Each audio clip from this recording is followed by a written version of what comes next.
کاوش پلاس. The markets dropped more than 2,000 points today based on the virus. Airlines, cruise lines, hospitality industry obviously taking a big hit. What if those companies needed a bailout to stay afloat and avoid losing thousands of jobs?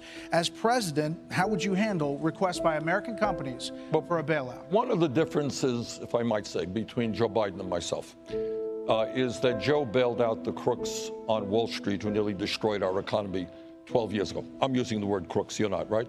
That's true. Okay. This is going to be fun tonight. You did use the word. That's okay. correct. I used the word. Okay. And these guys, after destroying the economy, they came to Congress and they hate, they oppose, they want to cut Social Security, Medicare, and Medicaid, many of these Wall Street executives. But they came to Congress and they said, bail us out. And what I said at that point is, I understand the economy is in trouble.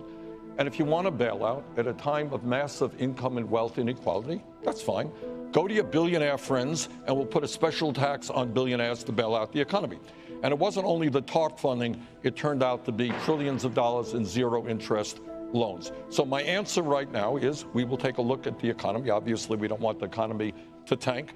But when 3 people in America, Brett and Martha, own more wealth than the bottom half of this country, when 49% of all new income goes to the top 1%, when we have more income and wealth inequality than any time in the last 100 years, if we need to bail out the economy, you know who does it?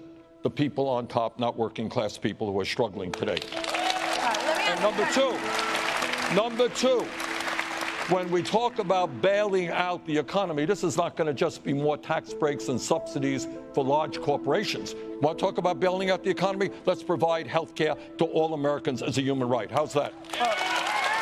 Let's talk about raising the minimum wage to a living wage of $15 an hour. So you talk about bailing it out. If it's simply helping the people on top with taxpayer money from the middle class, no way. Let me ask you two questions that are part of one. The first one is you've talked about raising taxes on corporations, raising taxes on Americans to some extent as well. Would you, if you were in the Oval Office today, given what's going on in the economy right now, concerns that perhaps there might be a recession coming, as some people suspect could happen as a result of all this, would you hold off on raising taxes while that situation is going on?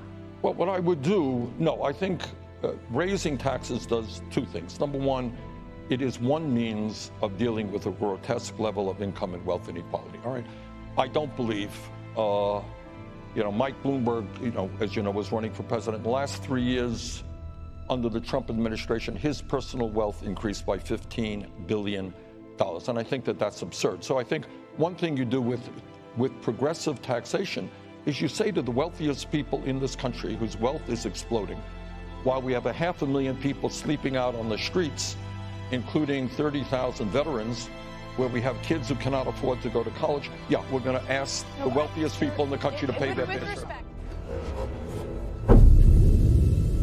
بیشتر بدانیم